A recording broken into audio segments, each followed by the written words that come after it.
It is Cowboys mailbag time. You mostly know the drill by now. Hashtag Cowboys or Super Chat. If we don't get to your questions, I'm on Twitter at WhatGoingDowning.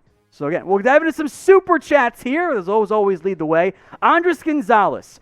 Would you try to trade for Derwin James or Johnathan Abram? If so, what would it take? Very different costs. Now, Derwin has the medical concerns. I don't think the Chargers would take a second-round pick for him, so do you want to move number 10 overall? Maybe. The Cowboys, I don't think loved Derwin coming out. They were wrong on that. As for Johnathan Abram, he hasn't been good. I know the Cowboys liked him coming out of Mississippi State. Yeah, Mississippi State. He was not good the past NFL career. Like, he's been bad. If you can get him for a late day 3 pick, maybe, but I'm going to play him at linebacker. Derwin James, I'll take. Abram, not so much. Tyler Meek says Tag Dak, trade Dak and Zeke to the Jets. Hold on. For draft picks to get their first rounder, add Zach Wilson and Patrick Surtain in round 1. Second round, Jeremiah Owusu-Koramoah. Third round, Najee Harris. Problem here is that you're not going to get Jeremiah Owusu-Koramoah and Najee Harris in round 2. Frankly, I think both of those guys are off the board before the Cowboys draft in the second round. If you're trying to tag and trade Dak, okay, I get it. I like Zach Wilson. I know not everybody does. I don't think producer Brett likes him all that much. But I have a good quarterback already. If I can't pay Dak, okay, sure, trade him. Otherwise, just pay Dak. Pay your top 10 guy you already got.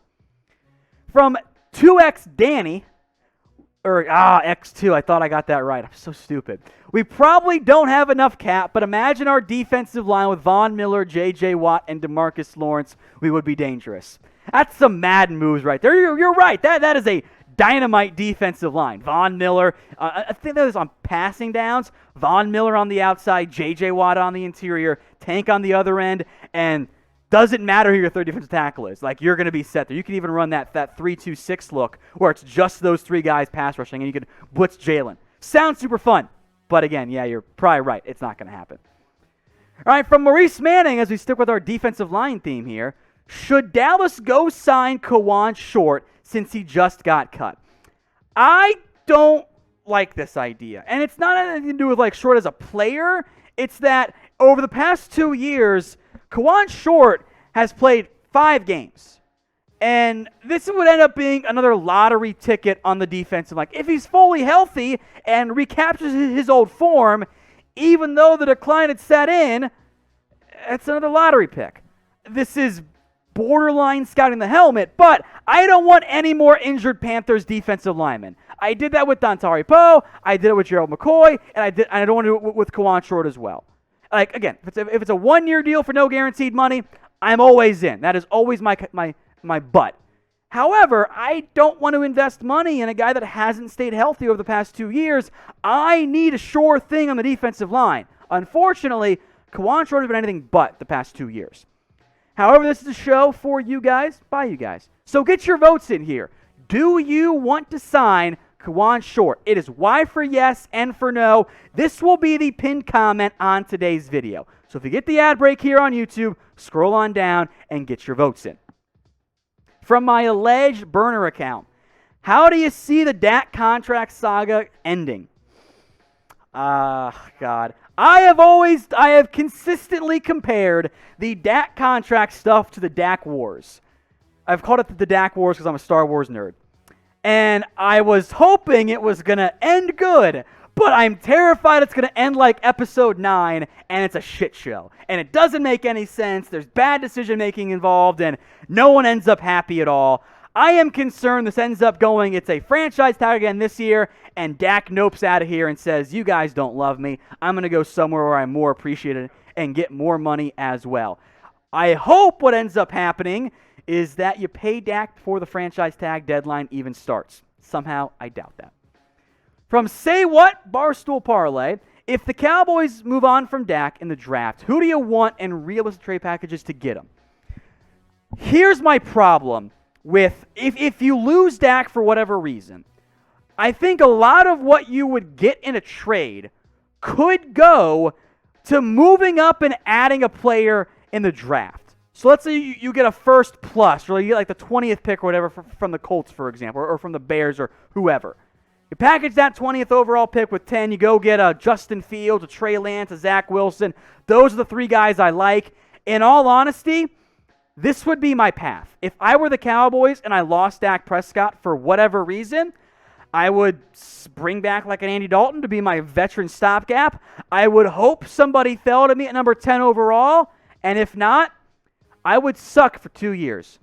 And I would trade away some bad contracts. I would enter a prolonged rebuilding phase. I would build up the rest of my roster and then try and find a cheap young quarterback in the draft with everything around him and see if in that 4 to 5 year window I can win. That's what I would do if I didn't have Dak Prescott, because even if you bring in a Wilson, a Lance, or a Fields, you're not going to be that much better immediately. In fact, you'll probably be worse. Speaking of parlays, by the way, you can do some. I love to do them on BetUS. I love my reckless 4 or 5 team parlays there. Chatsports.com/bet. Use promo code Cowboys125. Our resident gambling addict, Sam, whipped his head around as soon as I mentioned parlay behind the scenes there. Chatsports.com/bet. Use that promo code Cowboys125. You can bet on Dallas to win the NFC East. I'm curious, by the way, how these Eagle odds will change as the week goes on in light of them trading Carson Wentz, but I think the bookies already knew that was going to happen. It's chatsports.com/bet. Use some of your bonus money you get from using promo code Cowboys125 and put it on Dallas to win the East. It's not going to get any better in terms of return on investment because they should have Dak, I think, right? If you put down $20 on the Cowboys to win the NFC East at -120 right now, you will win $16.67 on top, of course, of getting back your $20. That's pretty good. Don't blow all of your bonus money on one bet. Use just part of it, and that way you can earn some money down the road. It's chatsports.com/bet. Do not forget that promo code. That is Cowboys125. From A10, Tom, why are you sleeping on Dorrance Armstrong? Because he's not good. Producer Brett, who's a Kansas State grad, says because he went to Kansas. Look, he's not good. Like, he can drop into coverage, I guess. He can stop the run at every other play. He's just not good, man. He's a jag. He's just a guy. This is like bringing up the punter, Brett. I don't know what you're doing there. All right, Jordan Thomas. What's the deal with no news on guys like Aldon Smith? Cowboys can re-sign internal free agents now, right? Any Sean Lee update? Much like the entire NFL, everyone's waiting to see what the salary cap is. Now, I will make note, Steven and Jerry are on the committee to figure out what the cap is. They have a really good idea of about what it's going to be. And the new floor is 180. And I will say this right now as I go on my rant. If it's not at least the floor of what it was last year, so 198.2, I'm going to want a list of every owner who voted against it so I can drag them for being cheap. Because guess what, guys? Every NFL owner could afford to increase a one-year salary cap by $20 million. They can afford that. They're NFL owners. So they're going to wait on guys like Aldon Smith. And frankly, Aldon Smith, he wants to wait too. He wants to see what the market looks like for him in what could be his last remotely big contract. As for Sean Lee, no update right now. I think before free agency, though, we'll know if he wants to play or retire. So we'll see what happens on that one.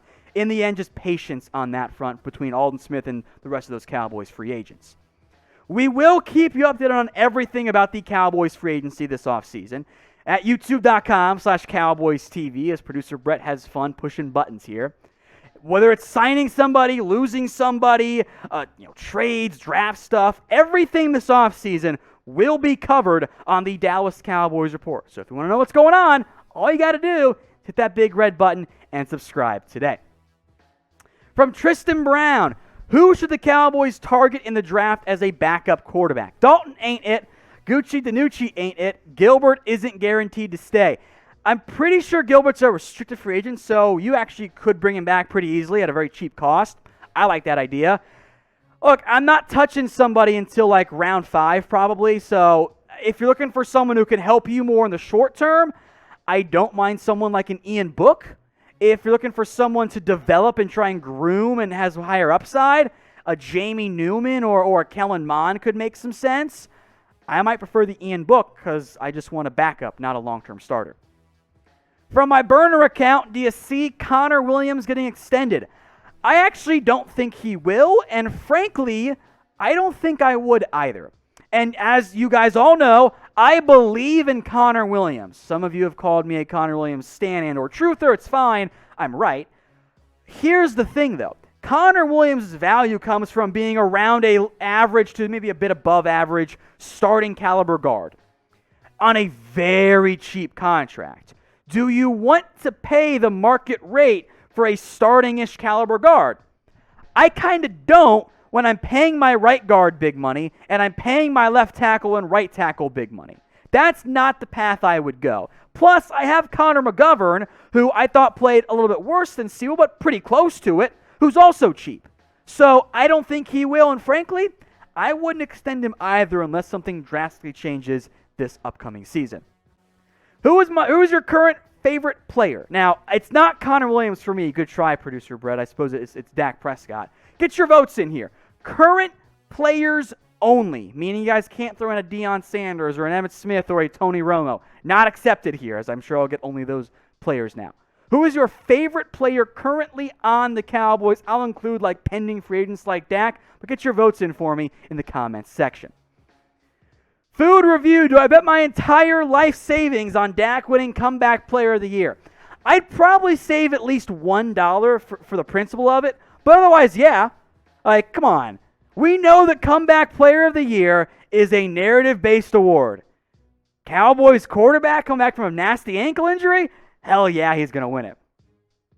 From Bilal, since our staff last year couldn't evaluate well, do you think our player evaluation will improve with Dan Quinn? It's a really good question. The defensive stuff might improve. I know Will McClay loved Reggie Robinson at corner, and the defense staff was like, nah, play him at safety, and then never played.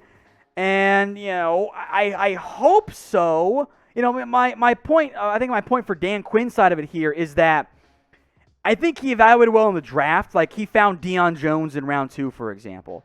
If I can find a player of that caliber on day 2, I'm going to be happy. Frankly, my bigger concern was the way they evaluated the offensive line in terms of who should start and when.